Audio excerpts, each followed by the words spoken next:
শনিবারের সোনাবেলা এবার পঞ্চম বর্ষে পা দিল এবং সেই উপলক্ষে বিভিভি স্টুডিও করেছে এক অভিনব এক্সপেরিমেন্ট।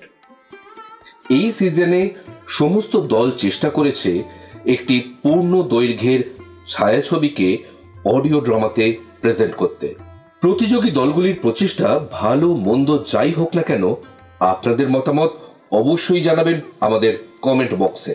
আমাদের আজকের নিবেদন সাহেব, পরিবেশনায় সল্টলেক আবর্ত। এবার শুনি। সল্টলেক সিটি প্রয়াসম আয়োজিত পঞ্চম শনিবারের সোনাবেলায় শ্রুতি নাটকের আসরে আমাদের আজকের নিবেদন বাংলার সাহেব চলচ্চিত্র অবলম্বনে শ্রুতি নাটক সাহেব। চলচ্চিত্রটি রঞ্জন রায় রচিত এবং বিজয় রায় পরিচালিত। ছবি মুক্তির আনুমানিক সময় 1985। আমরা নাটকে স্থান এবং কাল অপরিবর্তিত রেখেছি। নাটক নিবেদনে সল্টলেক আবর্ত, সল্টলেক BF ব্লক। অংশগ্রহণে শুভাশিস মণ্ডল, শাওলি মজুমদার, মহুয়া বোস, তিশা গাঙ্গুলি, শিবাংশু সরকার, বিজন সরকার ও জিৎ কাঞ্জিলাল। আবহ রানা দাস।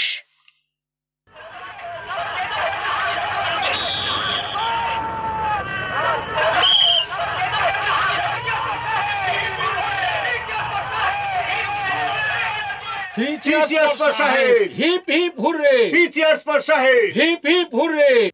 ওহ, সাহেবের আজ কোনো জবাব নেই। বলো শম্ভুদা। সাহেব, তুই আমাদের ভরসা।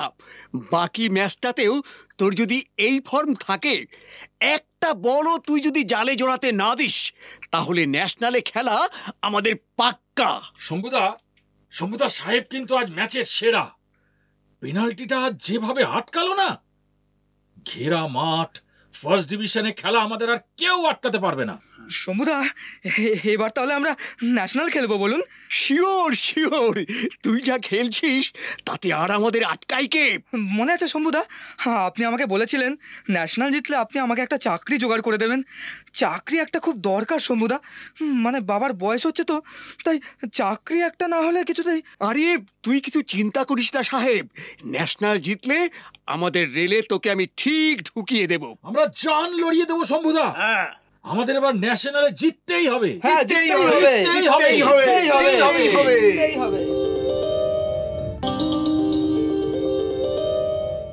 বৌমা, বৌমা, বৌমা। হ্যাঁ বাবা। সাহেব বাড়ি ফিরেছে? না বাবা। তুমি একটু কড়া হও বৌমা, ওর ভালোর জন্যই বলছি।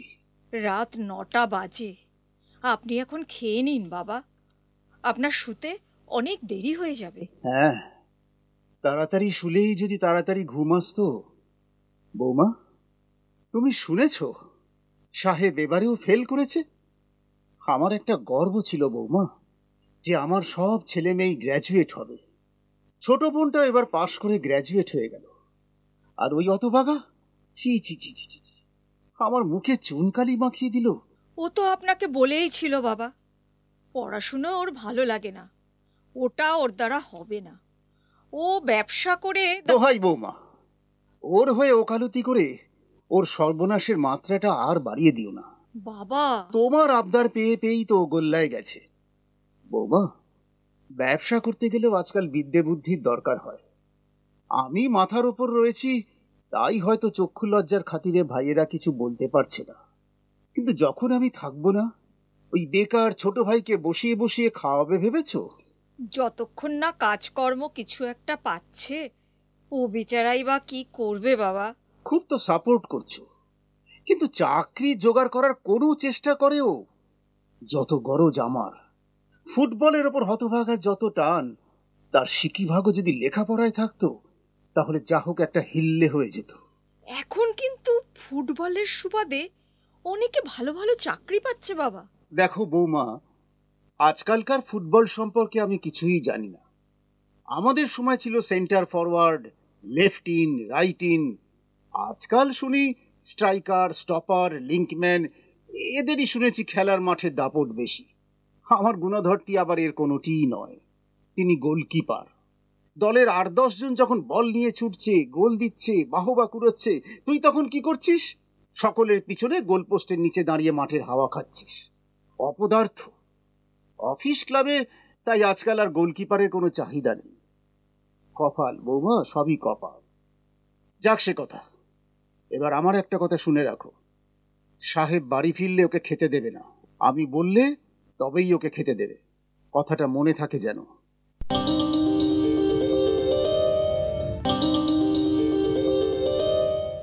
বৌদি, বৌদি, বৌদি, আমি আজ কিছু খাবো না, আমি শুতে যাচ্ছি। সে কি, আমি তোমার জন্য ভাত বেড়ে বসে আছি আর তুমি কি না না খেয়ে শুতে যাবে? আমার খিদে নেই বৌদি। ও বুঝেছি, বাবা সাহেবের খাওয়া বন্ধ করে দিয়েছেন বলে তুমিও খাবে না, তাই তো? ঠিক আছে, ছোটদা ফিরলে আমাকে দেখো। বেশ, যা খুশি তাই করো, কিন্তু একটা কথা মনে রেখো বুলটি, এরপর আমাকে আবার যেন কোনোদিন শুনতে না হয় যে আমার আবদার পেয়ে তুমিও গোল্লায় গেছো। বেশ, মনে থাকবে। তবে তুমি একটা কথা শুনে রাখো বৌদি, আমার জন্য তোমাকে কারোর কাছে কথা শুনতে হবে না। আমি এখন যাচ্ছি। ও শোনো, তুমি বরং না খেয়ে দিয়ে শুয়ে পড়ো, ছোটদা আসলে আমি দরজা খুলে দেব।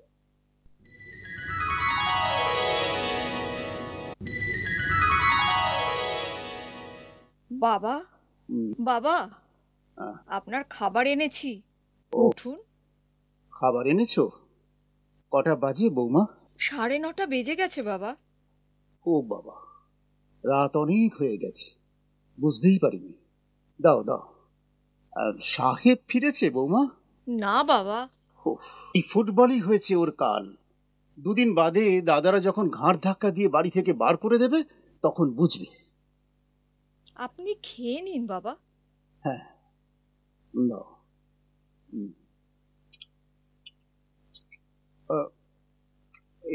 এ কি বৌমা, তরকারিতে একেবারেই নুন দাওনি? হ্যাঁ বাবা, ডাক্তারবাবু বলেছেন এখন আপনাকে দিন কতক নুন না দিতে, প্রেশারটা আবার বেড়েছে তো। ও, তার মানে এই এত সব রান্না বান্না তুমি আমার জন্য আলাদা করে করেছো? তাছাড়া আর উপায় কি বাবা? আমি তোমাকে বড্ড খাটাচ্ছি না বৌমা? না না, ও কথা বলছেন কেন? ভালো কথা বৌমা, তোমাকে একটা কথা বলতে ভুলেই গেছি। বুলটির বিয়ের দিন আমি ঠিক করে ফেললাম, সামনের নভেম্বরের 15 তারিখে। এই নভেম্বরের 15 তারিখে? হ্যাঁ হ্যাঁ, এই নভেম্বরেই আমি কাজটা সেরে ফেলতে চাই। আর শোনো, কালকে রাত 8টার সময় অমল, বিমলকে একবার আমার সাথে দেখা করতে বলো। এবারের কাজটাই তো শেষ, এই কাজটা তো ওদেরই করতে হবে। আমি তো আজ কপরদক শূন্য বৌমা। আর হ্যাঁ, তোমরা বৌমারাও থাকবে কিন্তু। কি হলো, তুমি কিছু বলছো না যে বৌমা? আমি সব শুনছি বাবা। শুনছো না? বুঝেছি বৌমা, তুমি আসলে আমার ওপর ক্ষুণ্ণ হয়েছ। শোনো, আমি ঘুমিয়ে পড়লে সম্ভবত সাহেব বাড়ি ফিরবে, ওকে খেতে দিও। আর বলো কাল সকালে ঘুম থেকে উঠেই মাঠে যাওয়ার আগে যেন আমার সাথে দেখা করে যায়, কেমন? আচ্ছা বাবা।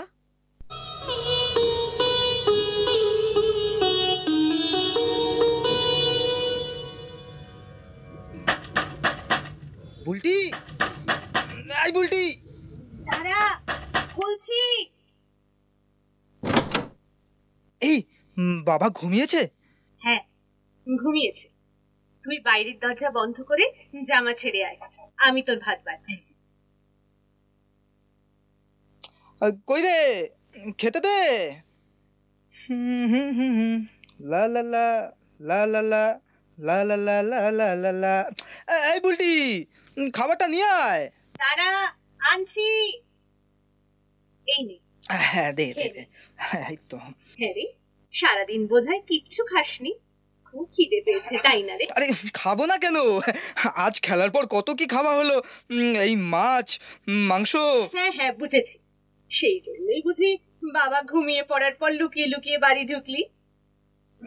ও ভুলেই গেছিলাম, কংগ্রাচুলেশন সিস্টার, কংগ্রাচুলেশনস। বর্দা মেজদার মতো তুইও তাহলে গ্র্যাজুয়েট হয়ে গেলি। কি রে, তোর চোখে জল কেন? আরে ফেল করলাম আমি, আর তুই কান্নাকাটি করছিস কেন? এই একদিন কিন্তু আমাকে পেট ভরে ফুচকা খাওয়াতে হবে, খাওয়াবি তো? তুই একটা কি রে ছোটদা, এবারেও তুই পাশ করতে পারলি না? একটু যদি মন দিয়ে পড়তিস, সারাদিন শুধু খেলা আর খেলা। আর থাম থাম, তোকে আর জ্ঞান দিতে হবে না। আজ তুই পাশ করলে সকলে কত খুশি হতো বলতো। আর তুই একটু থামবি? বাড়িতে ঢোকার পর থেকে তোর জ্ঞান শুনেই চলেছি। লেখা পড়া আমার দ্বারা হবে না, সবার দ্বারা সবকিছু হয় না। জানিস, বাবা খুব দুঃখ করছিলেন। এই তোকে আর দুটো ভাত দি। হ্যাঁ ভাত দিবি? থাক, আসলে ভাত দিলেই তো আবার ওই ডাল তরকারি টরকারি কিছু। জানিস, ও বেলা মাছে গন্ধ বলে মেজদার মেজ বৌদি মাছ খায়নি। তাই? বৌদি ফেলে দিতে বলেছিল, আমি। আরে তাই নাকি? আরে দে দে, আমাকে দে। তুই খাবি? দাঁড়া দাঁড়া দাঁড়া আনছি। হ্যাঁ নিয়ে আয় নিয়ে আয়। এই নে। হ্যাঁ আরে দে দে, তা না হলে তো পাঁচুর মা কালি পান্তা ভাত আর কাঁচা লঙ্কা দিয়ে সবার করে দেবে। নে নে নে, খা বাবা খা। নে নে, এই তোকে আরেকটু ভাত দি। আরেকটু ভাত নে। নে নে নে না। তা বলে এত ভাত দিবি? হ্যাঁ রে বুলটি, বল। বাবা খুব রেগে আছেন না রে? তাতে তোমার কিছু যায় আসে নাকি? এই রে সেরেছে। বাবার গর্ব ছিল তার সব ছেলে মেয়ে গ্রাজুয়েট হবে, আর তুমি তুমি একটা অপদার্থ। সেই বাবার মুখে তুমি চুনকালি মাখিয়েছো। না মানে আমি তো বলেইছিলাম আমার দ্বারা লেখাপড়া টেখাপড়া ওসব। ও কি বুলটি, তুমি আবার ওই মাছগুলো ওকে দিলে? তোমাকে না বলেছিলাম ওগুলো ফেলে দিতে? না মানে ছোটদার খুব খিদে পেয়েছিল তো তাই। খিদে পেয়েছে তো কি, তোমার আমার মাছগুলো তো ছিল। সে কি, তোমরা এখনো খাওনি? বুলটি, অনেকবার তোমাকে বলেছি কারোর পাতের এঁঠো কাটা তুমি কখনো সাহেবকে দেবে না। না না, ওর কোনো দোষ নেই বৌদি, মানে আমি নিজেই ওকে বলেছিলাম। তুমি কিছুতেই আমার সে কথা শুনছো না বুলটি। মা বলে গিয়েছিলেন পাতের এঁঠোটা নিজের ছেলেকে দেওয়া তো দূরের কথা, কুকুর বেড়ালকেও দিও না বৌমা। অথচ আজ পর্যন্ত কিছুতেই সেই কথাটা তোমাকে বুঝিয়ে উঠতে পারলাম না। আমার অন্যায় হয়ে গেছে বৌদি, আমাকে এবারের মতো মাফ করে দাও। দেখো, ভবিষ্যতে আর কোনো দিন এ ভুল হবে না। কিন্তু বৌদি, মা তো তোমাকে আস্থা করে ফেলতে বারণ করেননি, মনে করো না এই আস্থা করেই ফেলে দিয়েছো। চুপ করো তো, কথা বলতে শিখেছো তো খুব, পরীক্ষায় পাশ করতে পারো না কেন? না মানে আসলে ওই কি বলতো বৌদি, ওই পরীক্ষা ব্যাপারটা না কেমন যেন আমার। থাক, অনেক হয়েছে। আচ্ছা শোনো, কাল সকালে ঘুম থেকে উঠে আগে বাবার সাথে দেখা করবে, তারপর মাঠে যাবে। কথাটা যেন মনে থাকে। ব্যাস হয়ে গেল। কি হয়ে গেল রে? না কিছু না, যা শুয়ে পড়।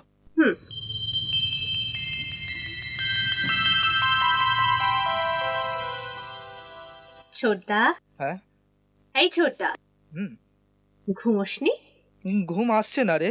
কেন রে, বাবার সঙ্গে দেখা করতে হবে বলে ভয় করছে? বাবা তো সেই এক কথাই বলবে, তোমার আর পড়াশোনা করে কাজ নেই, মোট বয়েই হোক বা রিক্সা টেনেই হোক কিছু রোজগার করো। এই জানিস বলটি, শম্ভুদা বলেছে এবার ন্যাশনাল জিতলে আমাকে রেলে একটা চাকরি করে দেবে। অত চিন্তা করিস না তো, দেখিস তুই ঠিক একটা চাকরি পেয়ে যাবি। যা শুয়ে পড়। এই ছোটদা, তোর পিঠে একটু সুরসুরি দিয়ে দেবো, দেখবি ঘুম এসে যাবে। দিবি? দে।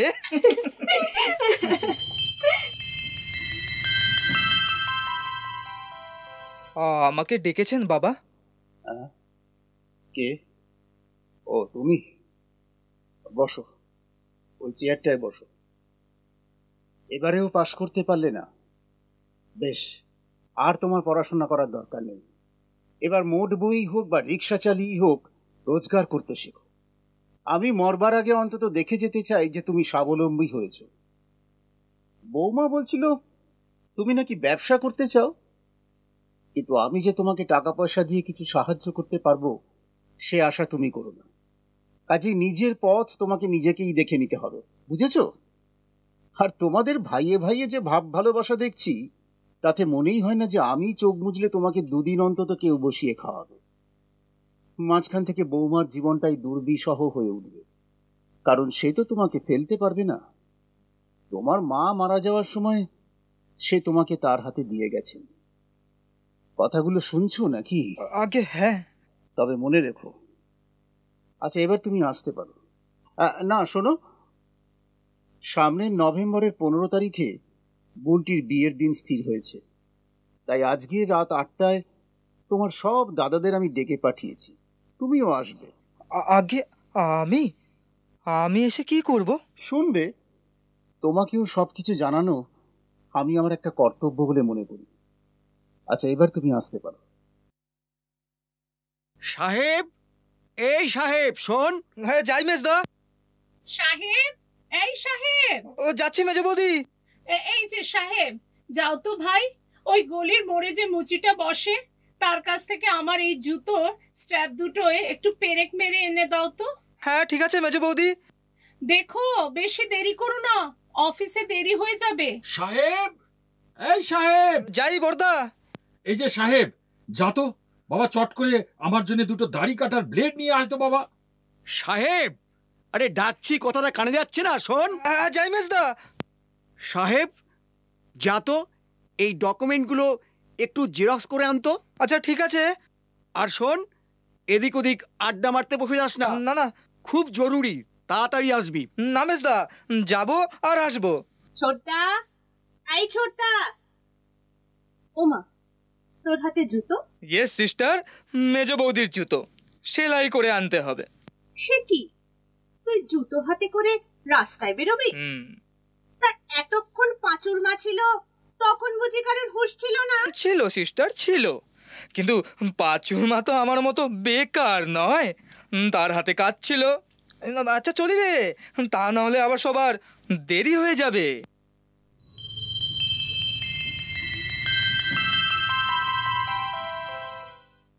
ও, তোমরা সব এসে গেছো? তোমাদের সবার কিছু খাওয়া হয়েছে তো? আপনি নিজে কিন্তু এখনো কিছু খাননি বাবা। খাবো বৌমা, খাবো। আগে কথাগুলো বলে নি, তারপর নিশ্চিন্ত মনে খাবো। আজকে তোমাদের আমি ডেকেছি ব্যাপারটা খুব জরুরি বলে। আমি সংক্ষেপেই বলছি। দেখো, বুলটির বিয়ে আমি একরকম স্থির করেই ফেলেছি। বুলটির বিয়ে একেবারে স্থির করে ফেলেছেন? মানে আমাদের সুবিধে অসুবিধে না শুনে একেবারে স্থির করে ফেললেন? ছেলেটি ডাক্তার ঠাকুরপো, সার্জারিতে গোল্ড মেডেল পেয়েছে। সামনের ডিসেম্বরে এফআরসিএস করতে বিলেত যাবে। ওদের ইচ্ছে বৌমাও ছেলের সঙ্গে যায়। ওদের সকলেরই বুলটিকে ভারী পছন্দ হয়েছে। বৌদি, আমাদের বুলটি বিলেত যাবে? ওফ, দারুণ ব্যাপার তো। বুলটি, হ্যাঁ বুলটি। দাঁড়াও দাঁড়াও, বুলটিকে এখন ডেকো না। তোমরা জানো, এই অবধি তোমাদের দু ভাইয়ের বিয়ে, শান্তির বিয়ে, এই বাড়ি ঘরদোর এসবের কোনো খরচই আমি তোমাদের থেকে নিইনি। এসবের পর বুঝতেই তো পারছো আমার নিজের সঞ্চয় বলে আর কিচ্ছু নেই। অথচ এই নভেম্বরের 15 তারিখে আমি বুলটির বিয়ের দিন স্থির করেছি। এত তাড়াতাড়ি সবকিছু? হ্যাঁ, তা অসুবিধেটা কোথায় বাবা? কলকাতা শহরে টাকা খরচ করলে কাজ ওঠানো কোনো ব্যাপারই না। দেখো, এ ব্যাপারে প্র্যাকটিক্যালি তোমরাই এখন আমার ভরসা, তাই তোমাদের এখানে ডেকেছি। আমার এই শেষ কাজটা তোমাদেরকেই করতে হবে।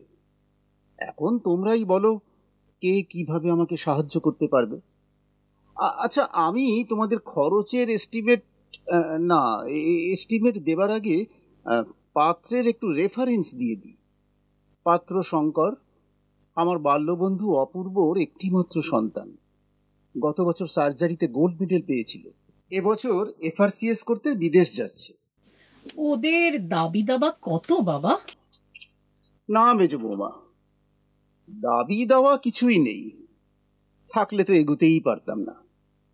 মেয়েকে গয়না তেমন কিছুই দিতে হবে না, দান সামগ্রীও কিছু দিতে হবে না, খাট আলমারি ফার্নিচার এসব কিচ্ছু নয়।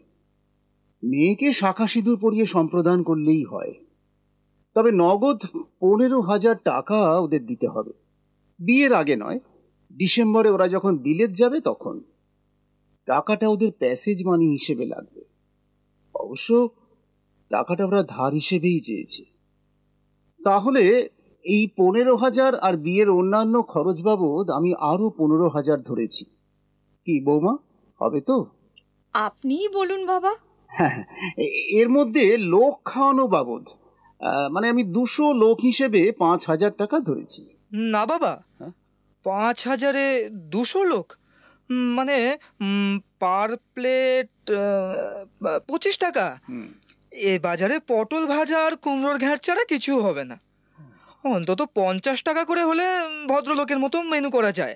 দেখো বাবার যেন নিন্দে না হয় বৌদি। হ্যাঁ বাবা, ওটা 10,000-ই ধরা যাক। আর একটা কথা বলবো বৌদি, আমাদের এই ছাদটা না খুব ছোট। মোড়ের মাথার ওই বিয়ে বাড়িটা যদি ভাড়া নেওয়া যায় খুব ভালো হয়। আর একটু ফুল, একটু আলো, একটু সানাই। বলটি আমাদের সবার ছোট, বাবারও শেষ কাজ, এটুকুর জন্য কি আর বেশি খরচ হবে বৌদি? বেশ, তাহলে মোট এস্টিমেটটা কত গিয়ে দাঁড়াচ্ছে বৌমা, তুমি বলো। বাবা, ফুলসজ্জার তত্ত্ব, বরের আংটি, আরও বেশ কিছু টুকিটাকি খরচ নিয়ে দাঁড়াচ্ছে 25,000 টাকা। তাহলে ওদিকে 15 আর 25 নিয়ে মোট খরচ হচ্ছে 40,000 টাকা। বেশ, তা তোমরা তো সব শুনলে, তাহলে এবার বলো তোমরা কে কত দিয়ে আমাকে সাহায্য করতে পারবে। আমি যখন আপনার বড় ছেলে, তখন আমারই প্রথম বলা দরকার। আপাতত আপনি আমার নামে 10,000 টাকা ধরুন বাবা। আচ্ছা বেশ, অমল 10, আর তুমি বিমল? আগে আপনি তো জানেন বাবা, আমি প্র্যাকটিস করছি কয়েক বছর, আমার পসার এখনো তেমন জমেনি। শ্বশুর মশাইয়ের দৌলতেই যা 2-1টা মক্কেল পেয়েছি। আপনি বরং আমার নামে 5,000 লিখে নিন।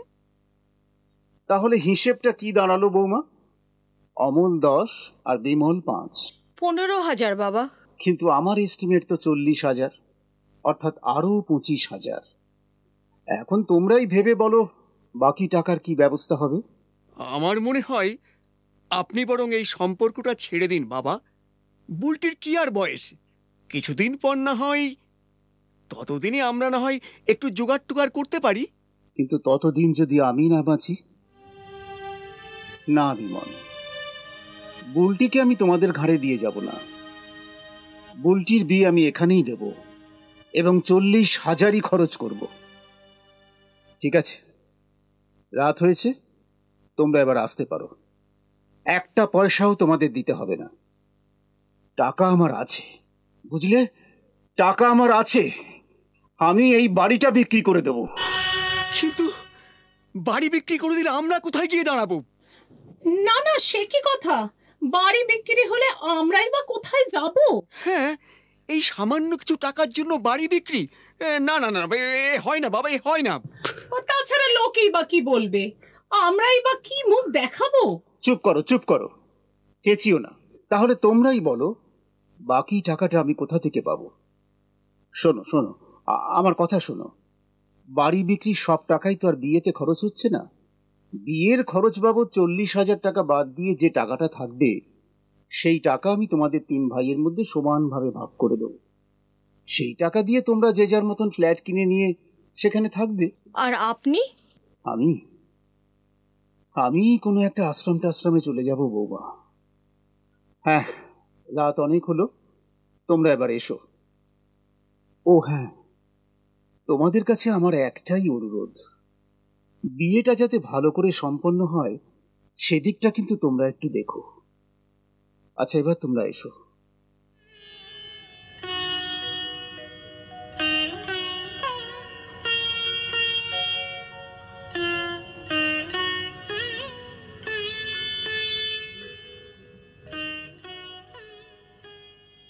বুলটি, এই বুলটি, এই ছেলেটাকে কেমন দেখতে রে? তোর পছন্দ তো? না, একটুও না। তুই বৌদিকে বলে এ বিয়ে ভেঙে দে ছোটদা। কেন রে? তাহলে কি অন্য কোথাও প্রেম টেম করছিস নাকি রে? এ বিয়ে আমি করতে পারবো না রে ছোটদা। কি হয়েছে আমাকে একটু বলবি?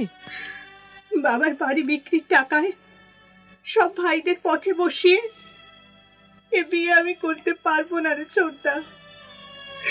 সারা জীবন আমাকে জ্বলে মরতে হবে যে আমার জন্যই বাবাকে সর্বশান্ত হতে হয়েছে, ভাইদের গৃহহারা হতে হয়েছে। বুলটি, তুই এত ভাবছিস কেন বলতো? বাবাকে আমি বাড়ি বিক্রি করতেই দেব না। আমি কালই একবার রানাঘাটে বড়দির কাছে যাব, দেখিস কিছু একটা ব্যবস্থা হয়েই যাবে। তুই একদম চিন্তা করিস না। দাঁড়া, আমি না বরং বৌদির সাথে দেখা করে আসছি। বৌদি, বৌদি, ভেতরে এসো, দরজা খোলাই আছে।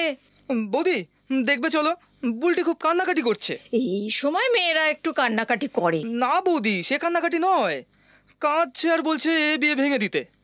বলছে বাবাকে সর্বশান্ত করে ভাইদের গৃহহারা করে এ বিয়েও কিছুতেই করবে না। বলছে বুঝি? তা তুমি তো তার বড় ভাই, আদরের ছোড়দা, তা তুমি কিছু একটা ব্যবস্থা করো, ওকে সান্ত্বনা দাও। বারে, আমি কত বোঝাচ্ছি, কিছুতেই শুনছে না। কত বলছি তুই কাঁদিস না, এর একটা ব্যবস্থা হবেই। আচ্ছা বৌদি, আমি কালই একবার রানাঘাটে বড়দির বাড়ি যাচ্ছি।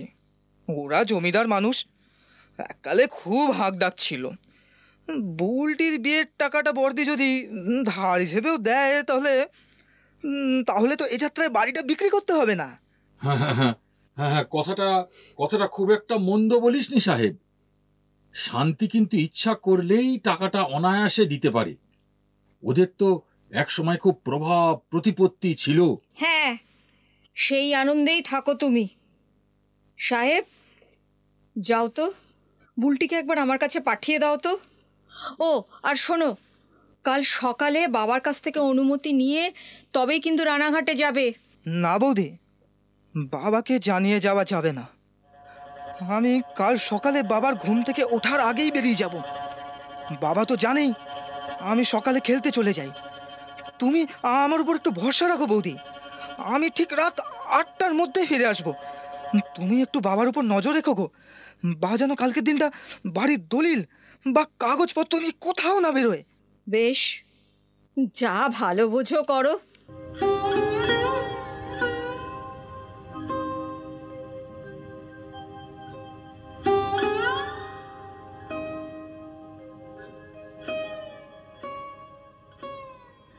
বৌমা, বৌমা, হ্যাঁ বাবা। গতকালের কাগজটা কোথায় গেল বলতে পারো? সকালবেলা তো কাগজ দেওয়ার পরে আপনার ঘরেই দিয়ে এসেছিলাম বাবা, কিন্তু এখন রাত্রিবেলা আপনি কাগজ দিয়ে কি করবেন বাবা? না না না না, ওই কাগজটা আমার খুব দরকার বৌমা। তুমি একবার কাগজটা খুঁজে দেখো, পেলে আমার ঘরে দিয়ে দিও। আর সাহেব ফিরেছে? না বাবা, এখনো ফেরেনি। বাহ, আক্কেল দেখো ছেলের। বুড়ো বাবা সর্বশান্ত হয়ে মেয়ের বিয়ের ব্যবস্থা করছে, আর তিনি ফুটবল খেলে বেড়াচ্ছেন। আপনি ঘরে যান বাবা, সাহেব আসলে আমি আপনার কাছে পাঠিয়ে দেবো। ঠিক আছে।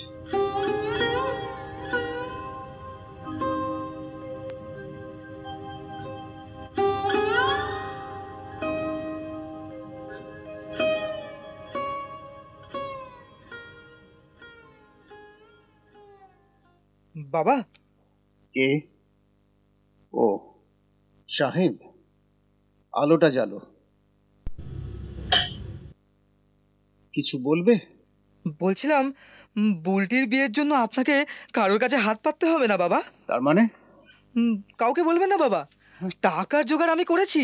তুমি? কত টাকা? আপনি যা চেয়েছিলেন 40,000 টাকার মতো। 40,000? তুমি? হ্যাঁ বাবা, এই যে। কোথায় পেলে? চুরি, ছিনতাই, রাহাজানি? বাবা শাট আপ! বাবা, বাবা বলে ডাকবে না আমাকে। বেরিয়ে যাও, বেরিয়ে যাও এই মুহূর্তে। এই মুহূর্তে তুমি বাড়ি থেকে বেরিয়ে যাও। তোমার মুখ যেন আমাকে আর দেখতে না হয়। এ কি, দাঁড়িয়ে আছো কেন? যাও যাও, ওগুলো তুলে নিয়ে আমার সামনে থেকে দূর হয়ে যাও। বাবা, আমি কোনো সময়ের জন্য ভুলি না যে আমি আপনার ছেলে। আপনার ছেলে কোনো নীচ কাজ করবে এই কথা আপনি বিশ্বাস করেন? অসৎ উপায়ের টাকা নয় বাবা। এই টাকাগুলো বর্দি আপনাকে পাঠিয়েছে। শান্তি? আগে হ্যাঁ, সকালে তো আপনি পুজো আচ্চা নিয়ে ব্যস্ত থাকেন, তাই আপনাকে না জানিয়ে আমি রানাঘাট গিয়েছিলাম বর্দির বাড়ি। বর্দি আপনাকে একটা চিঠি দিয়েছে। চিঠি? কই দাও। এই নিন বাবা। কি লিখলে আবার?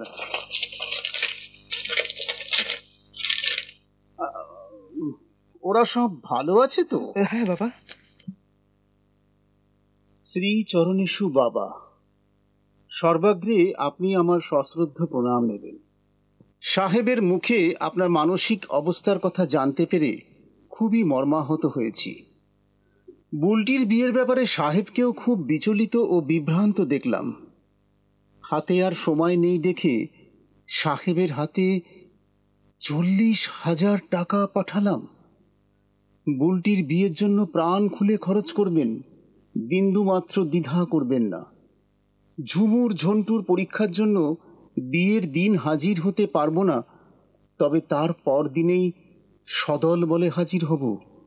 হ্যাঁ, টাকাগুলো কাগজে মোড়া আছে বাবা। ও, কিছু মনে করো না বাবা। আসলে হঠাৎ করে তোমার কাছে এতগুলো টাকা দেখে আমি মাথা ঠিক রাখতে পারিনি। তোমাকে অনেক রূঢ় কথা বলে ফেলেছি। না, তাতে কি হয়েছে বাবা? আচ্ছা, তাহলে বৌমাকে একবার ডাকো, টাকাগুলো তুলে রাখুক। আর একটা কথা ছিল বাবা। বলো।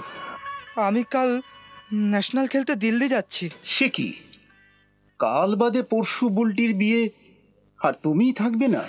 এই লড়াইটা জিততে পারলে আমার একটা চাকরি হয়ে যাবে বাবা। হ্যাঁ, চাকরি তোমার একটা খুবই দরকার, এ কথা অস্বীকার করার উপায় নেই। কিন্তু বুলটির বিয়ে, বেশ যেও বাবা। আরে আরে, এ কি করছো? যাবে তো কাল, এখন প্রণাম? কাল সকালে যখন আমি বেরাবো, তখন হয়তো আপনি ঠাকুর ঘরে থাকবেন, তাই তখন আপনাকে বিরক্ত করার চাইতে এখনই সেরে ফেলতে। থাক থাক থাক থাক, এসো এসো। কি বলি আমি তোমায়, লড়াইয়ে জয়ী হও। যাও, বৌমাকে একটু পাঠিয়ে দাও। আমায় ডেকেছেন বাবা? হ্যাঁ বৌমা, এই দেখো শান্তির কাণ্ডটা দেখো। সাহেবকে দিয়ে এতগুলো টাকা পাঠিয়েছে, পুরো 40,000 টাকা। এতগুলো টাকা এত রাত্রিতে আমি, আচ্ছা টাকাগুলো ভালো করে তুলে রাখো। ওই যে বৌমা, ওই কাগজে মোড়া আছে। এ কি? কি হলো বৌমা? এইটাই তো গতকালের কাগজ। আপনি সকাল থেকে খুঁজে পাচ্ছিলেন না। কি হলো বৌমা, টাকাগুলো তুলে রাখো। হ্যাঁ হ্যাঁ, রাখছি। আমি একটু আসছি বাবা। সাহেব সাহেব। কি বৌদি? বাবার ঘর থেকে গতকালকের কাগজটা তাহলে তুমিই নিয়েছিলে? হ্যাঁ, কে বললো? আমার কথার উত্তর দাও। ঠাকুরজির টাকাগুলো তো তুমি ওই কালকের কাগজেই মুড়ে এনেছো। আমি? হ্যাঁ হ্যাঁ, তুমি। ওফ, তোমার না ওই মাথাটা খারাপ হয়ে যাবে ওই কাগজের গোয়েন্দাগিরি করে। আমি কোনো কাগজ নিয়েই যাইনি, বর্দি ওই কাগজে মুড়ে টাকাগুলো দিয়েছে। আর তাছাড়া গতকালের কাগজ বুঝি ওই একটাই ছেপেছে। আমার মনে হচ্ছে আমি তোমাকে ঠিক বুঝতে পারছি না সাহেব। তুমি? আচ্ছা, অমন করে আমার দিকে চেয়ে কি দেখছো বলো তো? হ্যাঁ হ্যাঁ, কিছু না। আচ্ছা তুমি ঘুমাও। আর আচ্ছা, কাল নাকি তুমি দিল্লি যাচ্ছ? হ্যাঁ বৌদি, এ আমার মরণ বাঁচন খেলা। এই খেলাটা জিততে পারলে শম্ভুদা বলেছে রেলে আমার চাকরি বাঁধা। আমি সত্যি কিছু বুঝতে পারছি না সাহেব। ঠিক আছে, তুমি এখন ঘুমো, আমি যাই। না, এবার সুখবরটা বুলটিকে দিয়ে আসি। বুলটি, আয় বুলটি, বুলটি, ও কি ঘুমিয়েছিস নাকি রে? ও কি বুলটি, কাঁদছিস কেন? আরে দেখো কাণ্ড, বালিশটাকে তো ভিজিয়ে ফেলেছিস। আরে ভাবনা কি রে, টাকার ব্যবস্থা তো হয়ে গেছে। বর্দি আমার হাত দিয়ে 40,000 টাকা পাঠিয়েছে, এইমাত্র আমি বাবাকে দিয়ে এলাম। এবার তো আর কাউকে পথে বসতে হবে না। সত্যি বলছিস ছোটদা? আমার গা ছুঁয়ে এই এই এই নে, তোর গা ছুঁয়ে বলছি, আমি নিজেই হাতে টাকাটা বাবাকে দিয়ে এসছি। নে, এবার লক্ষ্মী মেয়ের মতো ঘুমিয়ে পড়তো। কাল বাদে পরশু তোর বিয়ে। কত আলো, কত সানাই।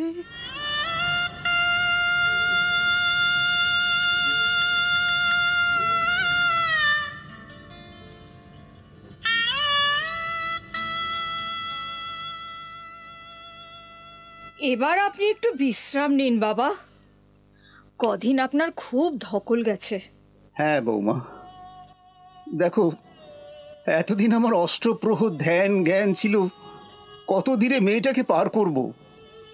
এখন যাওয়ার সময় ওর কান্না দেখে মনে হচ্ছে আর কিছুদিন ওকে কাছে রাখলে কি এমন ক্ষতি হতো। আপনি আপনি ঘরে যান বাবা। হ্যাঁ, পাঁচুর মা, ও পাঁচুর মা, শতরঞ্চিগুলো একটু গুছিয়ে ফেলো তো, আর এক্ষুনি ঘরগুলো একটু মুছে দাও।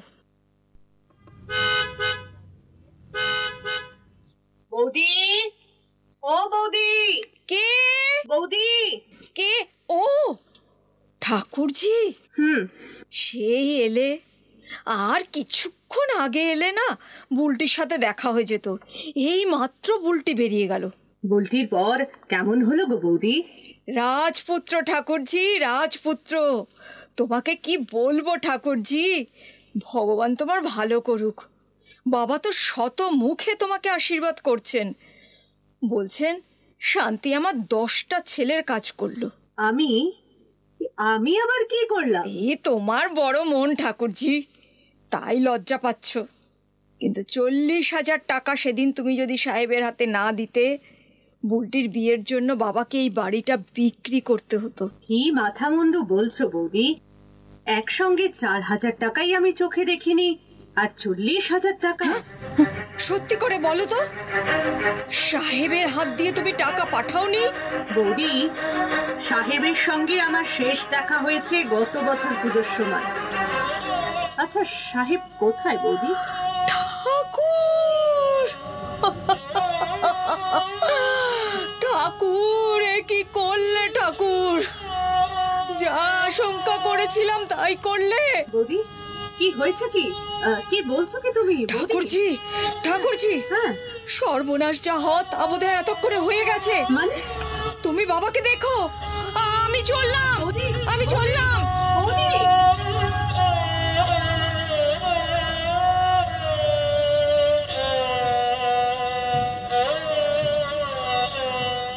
বাবা, কে? বাবা, কে? ও বৌমা, বৌমা তুমি ফিরেছো? তুমি কোথায় গিয়েছিলে বৌমা? আমরা সবাই তোমার জন্য অপেক্ষা করছি। তুমি শুনেছো শান্তি বলছে ও নাকি কোনো টাকাই সাহেবকে দিয়ে পাঠায়নি। তাহলে এতগুলো টাকা সাহেব কোথা থেকে পেল?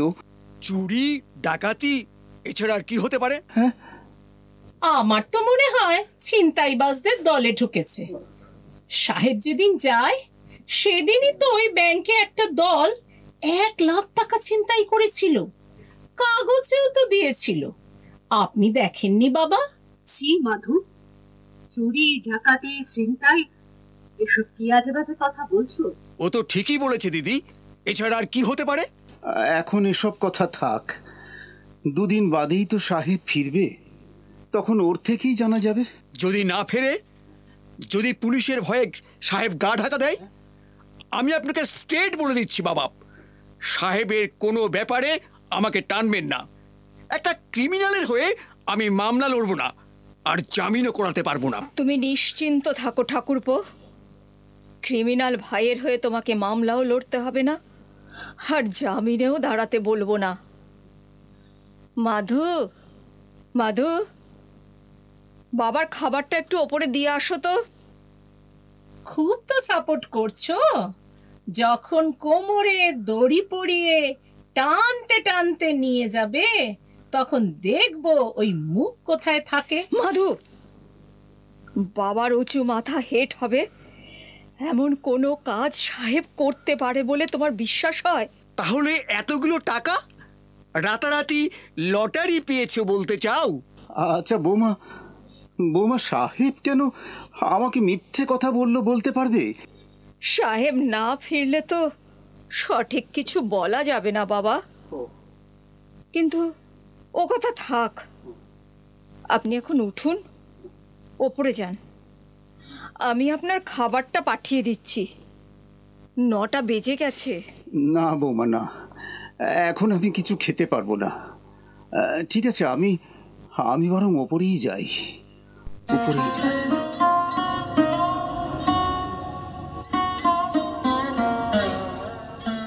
মাধু, মাধু, সিঁড়ির আলোটা নিভিয়ে আয় তো, আর দরজাটা বন্ধ করে দে।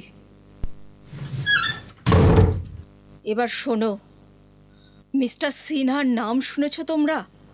Mister A.K. Sinha. Mister A.K. Sinha মানে সিনহা ইন্ডাস্ট্রির মালিক? হ্যাঁ, তার একমাত্র ছেলের 2টো কিডনি নেফ্রাইটিসে নষ্ট হয়ে যায়। ডাক্তাররা বলেছিলেন কোনো বিকল্প কিডনি না পেলে ওনার ছেলেকে বাঁচানো যাবে না।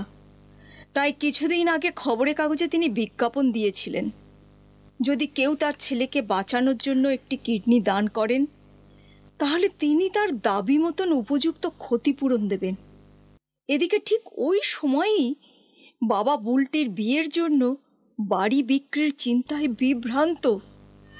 সাহেব ওই কাগজটা বাবার ঘর থেকে সরিয়ে নিয়েছিল। সাহেবের মনে হয়েছিল যদি বাড়ি বিক্রি করাটাই বুলটির বিয়ের কারণ হয় তাহলে বুলটিকে সারা জীবন আফসোস করে মরতে হবে। তাই সাহেব 40,000 টাকার বিনিময়ে কিডনি দানের প্রতিশ্রুতিবদ্ধ হয়ে ওই টাকাটা বাবার হাতে তুলে দিয়ে যায় মিথ্যে গল্প বলে। তোমরা সবাই যখন উৎসবে মত্ত, সাহেব তখন হাসপাতালের বেডে মৃত্যুর সঙ্গে লড়াই করছে। কি বলছো তুমি? তুমি কি পাগল হয়ে গেলে নাকি?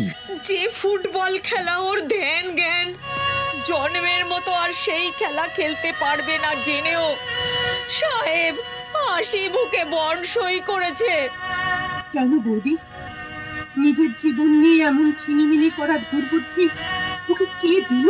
তোমার এই ভাইদেরই জিজ্ঞাসা করো ঠাকুরজি। বুলটির বিয়ের জন্য বাবা যখন তোমার এই রোজগেরে ভাইদের সাহায্য চেয়েছিলেন তখন সেই নিঃস্ব বাবার হাতে কে কত টাকা তুলে দিয়েছে? বুলটি তখন সাহেবকে কাঁদতে কাঁদতে বলেছিল এই বিয়ে বন্ধ করে দিতে বল ছোড়দা, ভাইয়েরা গৃহহারা হলে আমার উপর তাদের দীর্ঘশ্বাস পড়বে। তখন বাবার অসহায়তা, বুলটির কান্না এদের কারোর চোখে পড়েনি, শুধু সাহেবের চোখে পড়েছিল। তাই ওর একটা কিডনি দিয়ে সব কিছু সমাধান এভাবে করে দিল।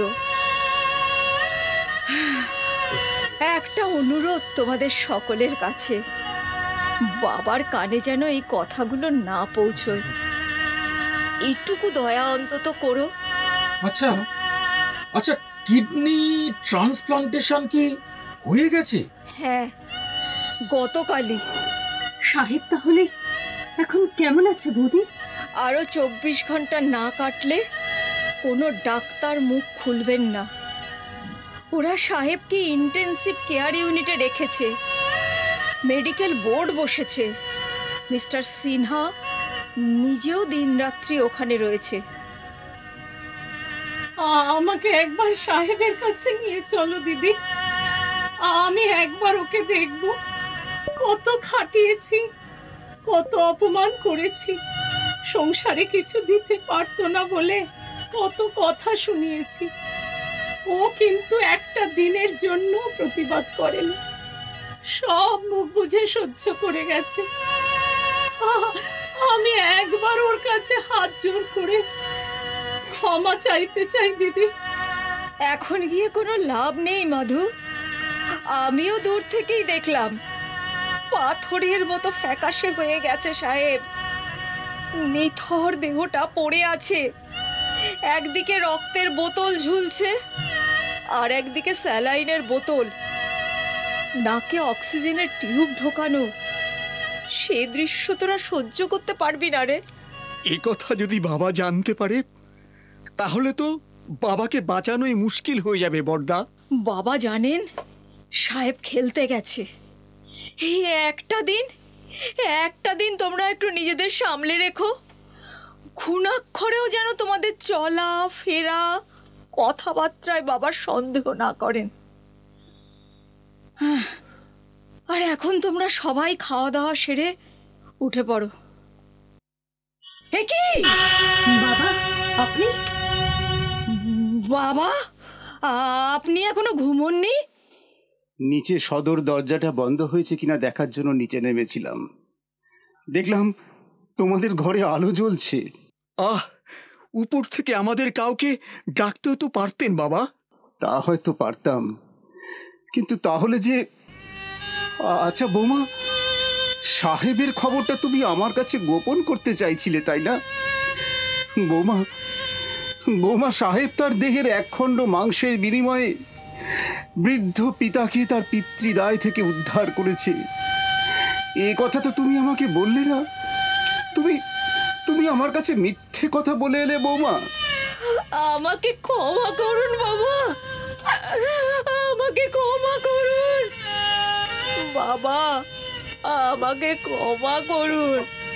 ক্ষমা যদি চাইতেই হয় তবে আজকে আমি ক্ষমা চাইব সাহেবের কাছে, যে তার শরীরের একটা প্রয়োজনীয় অঙ্গের বিনিময়ে গৃহহারার হাত থেকে বাঁচালো একজন বৃদ্ধ পিতাকে, কন্যাদায় থেকে মুক্তি দিল একজন বৃদ্ধ পিতাকে। বলতে পারো বৌমা, সকলের পাতের এঁটো কাটা খেয়ে সবার কাছে দিন রাত অপমানিত হয়েও সাহেব আমার এত বড় অন্তর পেল কোথা থেকে? বৌমা, আমাকে একবার ওর কাছে নিয়ে যাবে বৌমা? এখন তো সাহেবের সাথে দেখা করতে দেবে না বাবা, কাল সকালে আমি আপনাকে নিয়ে যাব। কাল সকালে? দেরি হয়ে যাবে না বাবা? আচ্ছা ঠিক আছে, আমি কাল সকালেই যাব। নিয়ে যেও, কিন্তু মিথ্যের দোহাই দিয়ে আমাকে আর তুমি ভুলিও না। না বাবা, কাল সকালে আপনি, আমি, আমরা সবাই যাব। না বৌমা, সবাই কেন? ওরা কেন যাবে? আমি যাব। দায় তো খালি আমার একার। আমি যাব, ওদের কি দায়? শুধু তুমি আর আমি যাব, শুধু তুমি আর আমি। আচ্ছা বৌমা, ওর সঙ্গে যখন আমার দেখা হবে তখন আমার কি করা উচিত তুমি বলতে পারো? আমি কি ওকে দায় মুক্ত করেছে বলে ধন্যবাদ জানাবো, নাকি আশীর্বাদ করব, নাকি আমি ওকে দূর থেকে প্রণাম করব? ও কথা বলবেন না বাবা, সাহেবের অকল্যাণ হবে। অকল্যাণ কেন হবে? ইতিহাসে তো এর নজির আছে। বুদ্ধদেব যখন সন্ন্যাস গ্রহণ করে শেষবারের মতন পিতা স্ত্রী পুত্রের সঙ্গে দেখা করতে আসে, তখন রাজা শুদ্ধোদন তাকে প্রণাম করেছিলেন। তাহলে আমি কেন পারবো না বৌমা? ঘুমন্ত মানুষকে প্রণাম করতে নেই বাবা। ও, সাহেব বুঝি ঘুমোচ্ছে? হ্যাঁ বাবা। আচ্ছা ঠিক আছে, আমি তাহলে অপেক্ষা করি। চলুন বাবা, আপনাকে ঘরে নিয়ে যাই। আমি পারবো বৌমা, আমি নিজেই যেতে পারবো, আমি একাই যেতে পারবো। জানো বৌমা, সবাই ওকে কত দূরছাই করতো, আমি কি কম করেছি নাকি? আমি ওকে বলেছি টিমে আর 10 জন যখন বল নিয়ে ছুটছে, গোল করছে, বাহবা কুড়োচ্ছে, তখন তুই সকলের পিছনে গোল পোস্টের নিচে দাঁড়িয়ে মাঠের হাওয়া খাচ্ছিস। ওয়ার্থলেস, অপদার্থ। সেই ওয়ার্থলেস গোলকিপার বৌমা, সে গোল করতে পারেনি ঠিকই, কিন্তু গোল আটকে সে টিমকে জিতিয়ে দিয়েছে, একটা সংসারকে ভরাডুবি থেকে রক্ষা করেছে। বৌমা, তুমি কিন্তু আজ আমাকে একটা ঘুমের ওষুধ দেবে বৌমা, নয়তো আমি সারা রাত ঘুমোতে পারবো না বৌমা। বেশ তো, আপনি ঘরে চলুন, আমি তাই দেব। বৌমা, আমরা সবাই জানি সাহেব আজ সব সমালোচনায় ঊর্ধ্বে, কিন্তু ঠাকুরের কি বিচিত্র লীলা দেখো। একদিন যাকে আমরা সবাই উপেক্ষা করেছি, আজ তার জন্য আমাদের অপেক্ষার অন্ত নেই। একদিন যাকে সবাই উপহাস করেছি, আজ রুদ্ধশ্বাসে তারই পদধ্বনির জন্য অপেক্ষা করছি। হে ঠাকুর, হে করুণাময়ী, তোমার কাছে হাত জোর করে আমি ওর প্রাণ ভিক্ষা করছি। ঠাকুর, ওকে আমার কাছে ফিরিয়ে দাও ঠাকুর, ওকে আমার কাছে ফিরিয়ে দাও ঠাকুর, ওকে আমার কাছে ফিরিয়ে দাও ঠাকুর।